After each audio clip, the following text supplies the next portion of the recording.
when to use me and mnie.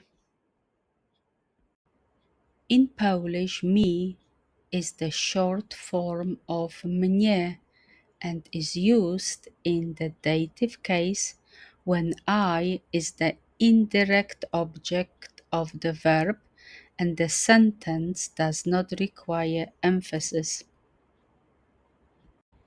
Short form. Me is the unstressed short form of mine, which is the dative case form of I.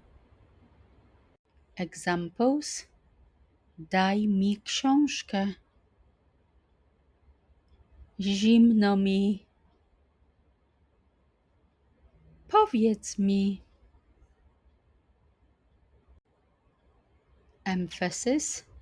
If you want to emphasize that I is receiving something, you would use mnie.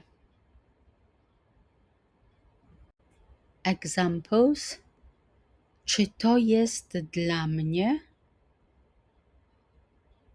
Usiądź blisko mnie. Impreza jest u mnie. Oprócz mnie tutaj nikogo nie ma.